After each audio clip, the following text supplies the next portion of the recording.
Abrimos una nueva edición de Café Financiero con toda la información necesaria para manejar mejor tu dinero. Hoy Leo Castaña nos va a contar cuáles son las compañías que no se comportan adecuadamente al momento del siniestro. Martín Caranta nos va a explicar qué cosas debemos tener presentes de la ley de inocencia fiscal al momento de elaborar nuestras declaraciones juradas de ganancias y bienes personales. Y José Ignacio Vano va a repasar las mejores alternativas de inversión para esta segunda mitad del año. Y en el último bloque vamos a dialogar con el experto en negocios internacionales, Marcelo Elizondo, para hablar sobre el gran desempeño exportador que viene teniendo la Argentina en este 2026.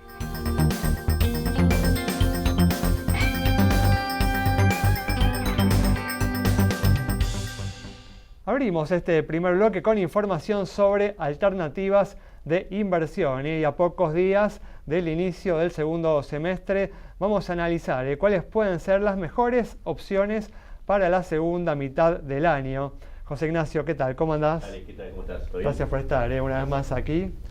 Bueno, ¿y cuáles son las alternativas locales, ¿no?, que más te están gustando para este segundo semestre? Mira, el tema es en realidad qué tenemos que analizar, ¿no? ¿Qué tenemos que ver? Me parece que del lado fiscal, con superávit que permanece, compras permanentes de dólares por parte del Banco Central, bueno, no importa, digamos, varios indicadores a nivel cuentas públicas positivos, salvo recaudación, que bueno, hubo algunas bajas de algunos impuestos, pero es lo que viene más flojo. En general me parece que esa parte viene sólida. Entonces el tema es qué tengo que mirar en este segundo semestre para dilucidar todo esto. Yo creo que tenés un par de cosas. En primer lugar, va a ser importante, me parece, los números más de actividad, ¿no? Levemente, viste que estos números tienen mucho rezago. Entonces muchas veces vemos ahora lo que pasó en marzo, lo que pasó en abril, bueno, pero incipientemente se empiezan a ver algunos números de alguna recuperación. Me parece que eso es muy importante, sobre todo para los sectores más importantes en cuanto a generación de mano de obra. Los sectores exportadores ya venían bien, venimos con récords constantes, mes a mes ves récords de exportación, de producción en vaca muerta, de minería, digamos, todo ese tipo de cosas viene bien, pero me parece que va a ser muy importante entender qué va a pasar con la actividad. Eso no solo para el bolsillo de cada uno de nosotros, sino porque va a ser también lo que va a permitir que se active más el crédito, que se active más el consumo, y que algunos sectores que todavía no venían performando tan bien, ahora sí me meto bien en el sector de activos argentinos, empiecen a recuperarse, porque hasta ahora lo que veíamos era sobre todo utilities, o sea, servicios públicos, y sobre todo energía. Tal cual, sí, ¿no? Con el espaldarazo de la guerra, ¿no?, en Medio Oriente, ¿no? Exactamente.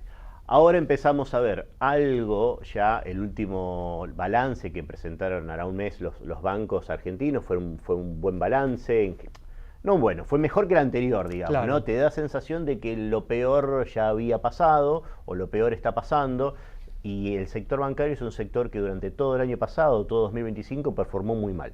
Entonces yo creo que ahí tenés una oportunidad. Hay algunos bancos más prolijos que otros, prolijos en el sentido de que presentaron los balances, ¿no? Entonces tenés BBVA, Banco Macro, activos muchos más bancos mucho más prolijos, algunos un poco más complicados, como Banco Galicia, sobre todo al lado de tarjeta naranja y demás. Pero bueno, el sector bancario es un sector que yo creo que va a haber que prestarle atención. Y después, más allá de eso, bueno, hay presunciones de que está por arrancar algo de obra pública. Hace un tiempo el ministro de Economía había hablado de 9.000 kilómetros de rutas, digamos. Tenemos 30 segundos para redondear. Okay. No, pero bueno, es que iba a eso, digamos, ¿no? Porque con esto redondeaba. Lo que queda es justamente empresas como Ternium, como Loma, digamos, muchas de esas empresas que también venían bastante castigadas, normalmente se la toman como protección. Cuando parece que todo va a caer, el inversor va a comprar eso, y cuando todo parece que va a estar bien, se olvidan de eso. Bueno, yo creo que es un sector que también puede empezar a traccionar, pero sobre todo bancario, te diría, como acciones argentinas. Muy bien, fantástico. Bueno, seguimos ahora con información del mercado asegurador. Y te vamos a contar cuáles son las compañías que no se comportan adecuadamente al momento del siniestro. Leo, ¿qué tal? ¿Cómo andás? Ale, ¿cómo estás? Buenas tardes. Gracias por estar aquí. Bueno, Leo, un tema realmente importante que hay que informarse adecuadamente, ¿no? Antes de contratar una compañía de seguro. Sí, a ver, es importantísimo. Sobre todo a nosotros en este programa nos ven muchos productores, asesores de seguros, nos siguen también por las redes.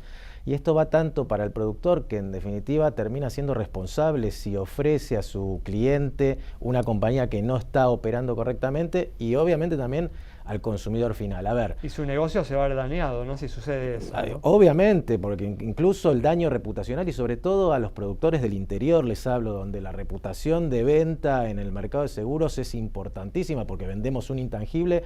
Es muy importante que escuchen esto con atención. A ver, hay 3 compañías hoy en el mercado que vienen, podríamos decir, tecleando. A ver, nadie se pone contento porque las compañías estén mal, la realidad es que querríamos que todas estén bien, pero hay 3 compañías, y hoy sí, por primera vez vamos a decir nombres porque creo que es necesario por la situación en la que están pasando. A ver, la primera es Prof Seguros, que viene de, era una compañía, productores de frutas del sur del país, la compró un grupo económico, el grupo Midas, que tiene negocios en bingos y demás. Y la realidad es que está a cargo de esta compañía, no logra dar con la correcta administración. Hoy no están pagando ni siniestros de sus propios asegurados, reclamos de tercero hace rato que dejaron de pagar, e incluso ya tenemos productores que nos han informado que las comisiones tampoco. La que sigue, y acá también, que es muy importante porque hay mucha exposición a riesgo tal vez en zonas de AMBA, es Providencia Seguros. Providencia Seguros está en una situación complicadísima, no está pagando correctamente. Afortunadamente, Leo, estamos hablando de compañías que son pequeñas, ¿no? Son compañías, a ver, Prof tiene el 0,17 del mercado, Providencia otro tanto, son chicas, pero ¿qué sucede? Por ahí acá en Capital no hay mucho, por eso les hablaba a los productores del interior que por ahí son representantes de alguna de estas compañías. A ver, la realidad es que hoy no están pagando. También en el caso de Providencia tenemos información nosotros en nuestro estudio que hay productores de seguro incluso que ya ni las comisiones están pagando. Y acá lo importante, y con esto te cierro, ¿vale? A ver, tanto Prof, que tiene una inhibición general de bienes del año pasado, es extrañísimo que siga también operando, pero bueno, no es trabajo nuestro, sino de la superintendencia. Mencionaste una tercera compañía, ¿no? Bien, tenemos la tercera compañía, y que viene también un poco golpeada, es Galeno Seguros, que ha firmado acuerdos, sobre todo en el universo de reclamos de tercero, y lamentablemente cuando llega la fecha de pago, pasan 10 días, un mes, 2 meses. Hablamos de una meses, compañía un poco más importante, ¿no? Galeno sí te podría decir que de las 3 que hablamos es una compañía muy importante, incluso por la historia que trae Galeno, que era otra compañía antes, y lamentablemente desde el año pasado no logra poder cumplir con sus compromisos. En definitiva, a ver, lo que tratamos de hacer es alertar al consumidor, alertar a la cadena de comercialización, que es el canal de productores, y que estén atentos porque lamentablemente estas compañías hoy no están cumpliendo sus compromisos contractuales. Bueno, un tema realmente importante para tener en cuenta, para tener presente. Esta información la pueden volver a encontrar en el canal de Café Financiero en YouTube. De esta manera nos vamos a un corte. Quédate con nosotros. En instantes regresamos con mucha más información.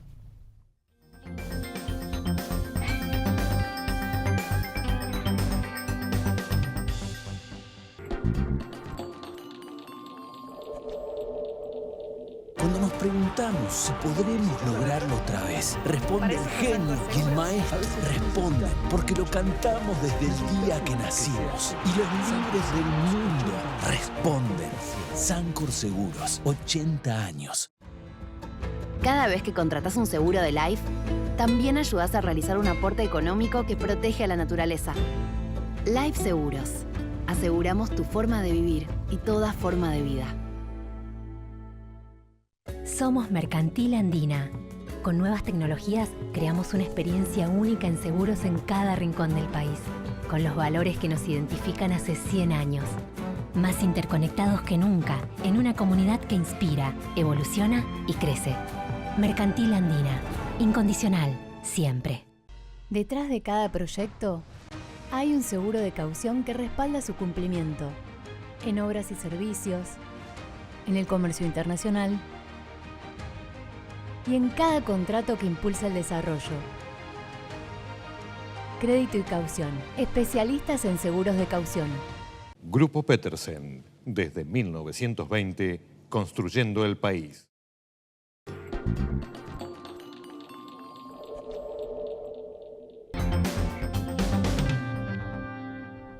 Estamos de regreso con información impositiva y estamos a pocas semanas del vencimiento, de la presentación de las declaraciones juradas de ganancias y bienes personales este año con la novedad de la ley de inocencia fiscal.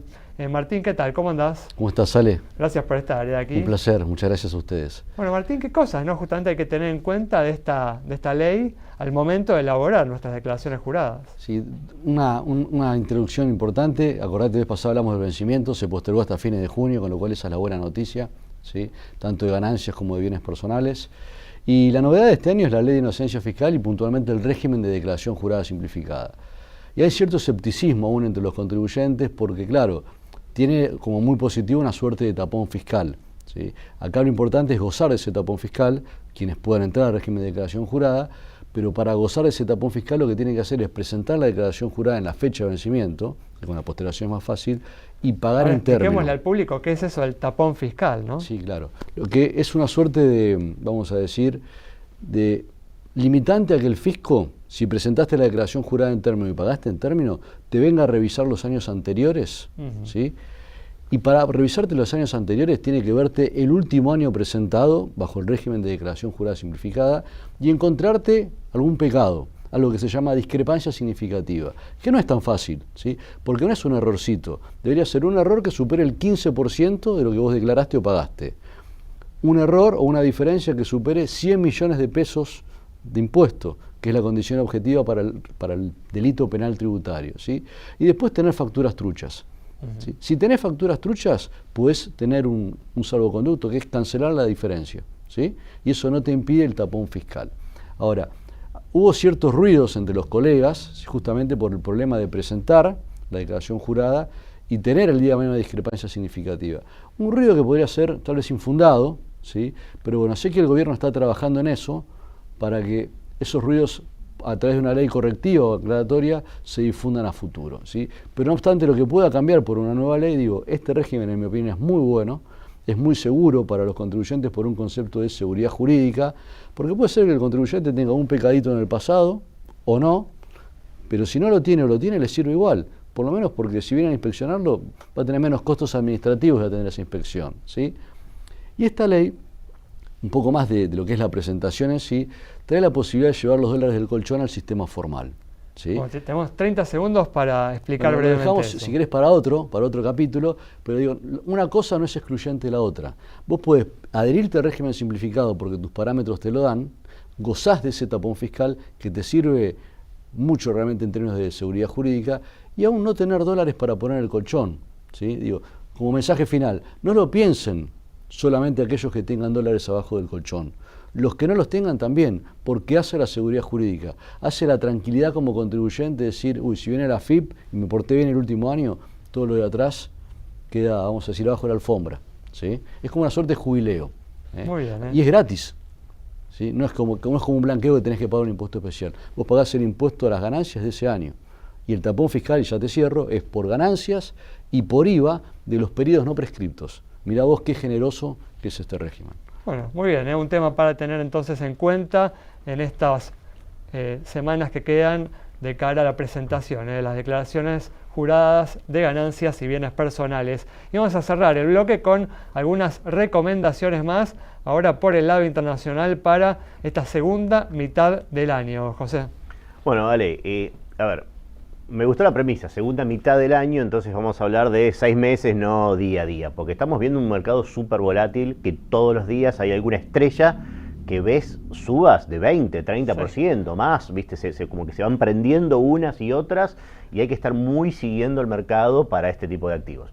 Entonces, como esto lo quiero dejar de lado, porque digo, bueno, pensemos en 6 meses, bueno, ¿dónde encuentro valor? Y en empresas, claramente tenemos que pensar en tecnológica, claramente en empresas vinculadas a inteligencia artificial y ese tipo de proyectos, pero que vos veas que tengan buenas valuaciones, buenos ingresos, negocios estables y demás. Entonces acá caes en las Big Techs.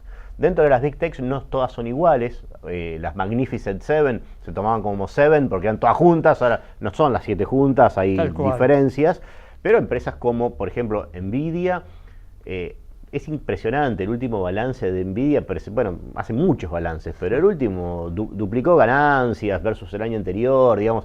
Tiene un track record increíble, abrió nuevos negocios justamente que le va a competir mucho más a otras compañías porque justamente se mete en lo que es lo propio de la chips para computadoras personales, digamos, no solo para inteligencia artificial. Entonces Nvidia es uno de ellos. Microsoft tiene un negocio sólido, estable, buenos ratios de evaluación, o sea, son ratios de evaluación, vos ves, me dicen ratios price earnings, por ejemplo, ese tipo de cosas.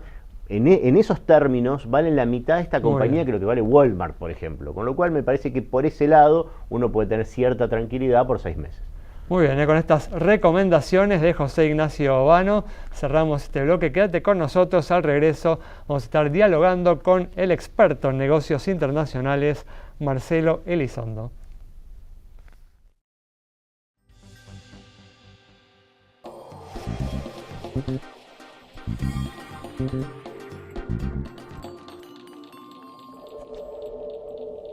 Cuando nos preguntamos si podremos lograrlo otra vez, responde el genio y el maestro. Responden porque lo cantamos desde el día que nacimos. Y los libres del mundo responden. Sancor Seguros, 80 años. Cada vez que contratas un seguro de Life, también ayudas a realizar un aporte económico que protege a la naturaleza. Life Seguros. Aseguramos tu forma de vivir y toda forma de vida. Detrás de cada proyecto hay un seguro de caución que respalda su cumplimiento. En obras y servicios, en el comercio internacional y en cada contrato que impulsa el desarrollo.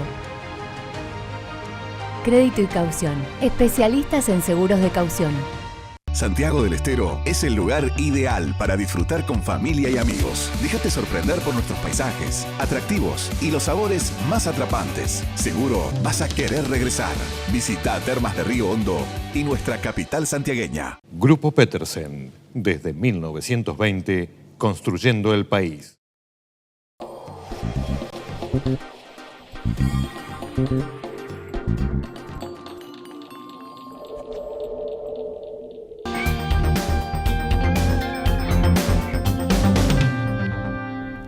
Abrimos ya este último bloque con la presencia del experto en negocios internacionales, Marcelo Elizondo, para hablar del gran desempeño de las exportaciones argentinas en este 2026. Marcelo, ¿qué tal? ¿Cómo andás? Muy bien, gracias, un gusto.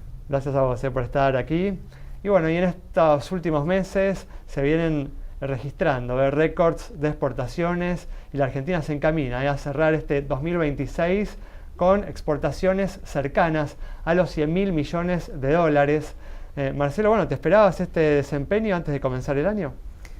Hubieron acontecimientos endógenos, mejora la capacidad productiva, el clima favorece para la cosecha, van madurando los efectos de las inversiones en oil and gas, algo en minería, aunque viene un poco de atrás, pero también hubieron acontecimientos exógenos que el año pasado no nos hacían prever un número tan alto, como por ejemplo el aumento de los precios internacionales que surge por los problemas geopolíticos y conflictos en Medio Oriente y conflictos militares. Por lo tanto, lo que vamos a tener es un año récord. Ya el año pasado la Argentina estuvo cerca del récord. El récord histórico de exportaciones es del año 2022, con 88.000 millones de dólares. Ese año el récord se debió a altos precios internacionales. En volúmenes, la Argentina el año pasado ya logró un récord, aunque en ingreso de dólares no, porque los precios fueron más bajos que el 22. El año pasado exportamos 87.000 millones. Y este año el crecimiento es muy grande, más de 20% acumulado en lo que va del año, y vamos a estar cerca de los 100.000 millones. ¿Podemos atribuir, Marcelo, este crecimiento que viene mostrando la Argentina, como marcás tanto el año pasado como a las políticas económicas que viene desarrollando este gobierno? Yo creo que hay varios factores.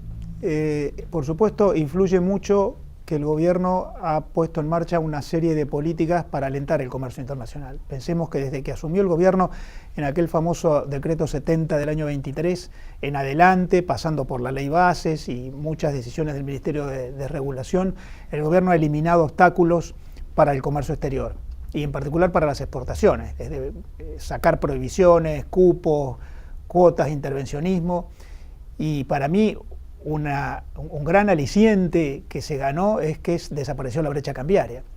Hoy hablamos de las exportaciones, de las retenciones, pero la brecha cambiaria era un problema mayor que las retenciones. Entonces el gobierno ha puesto en marcha una serie de medidas y de políticas que favorecen tanto el comercio internacional emisivo como el receptivo, pero también tenés el factor externo.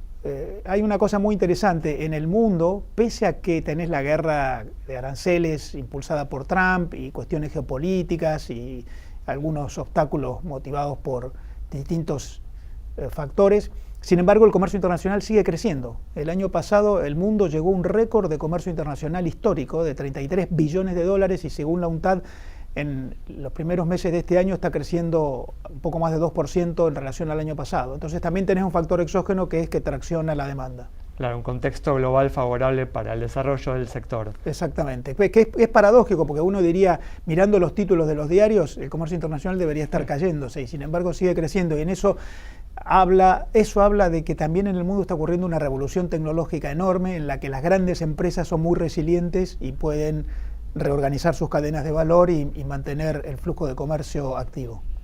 Bueno, sin duda que se vienen destacando, ¿no? Los sectores que vienen liderando este crecimiento importante de las exportaciones argentinas son la energía, ¿no? El petróleo, además de los sectores más tradicionales como el agro, ¿no?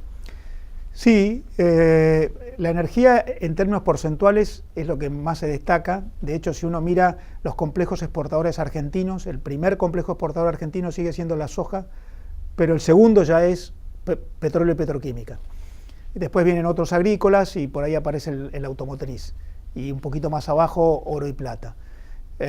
Por lo que hay una composición de las exportaciones bastante diversificada, en la que la energía es lo que más crece en términos porcentuales.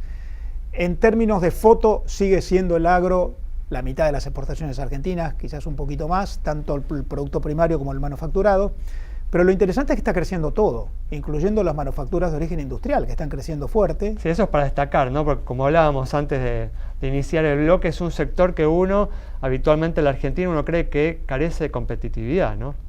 Bueno, el tema de las manufacturas de origen industrial en realidad tiene que ser analizado con un poquito más de profundidad. Hay distintos sectores. Claro. Hay sectores en la Argentina que responden a modelos industriales muy antiguos, poco competitivos y con gran dificultad para la inserción internacional. Pero hay sectores industriales que son muy competitivos, en particular el sector automotriz. El sector automotriz desde el punto de vista tecnológico, de modelo de producción, de estrategia, de cadena de valor, de inserción internacional, porque son terminales de marcas globales, muy competitivo. El problema que tiene el sector automotriz argentino es la carga tributaria que le genera un costo que lo hace subir en precios y le complica un poquito la competitividad internacional desde el punto de vista del precio. Pero desde el punto de vista productivo, en ese sector, como en el de los petroquímicos o el de los químicos, la Argentina tiene buena performance. Incluso tampoco hay que olvidar el sector de los servicios.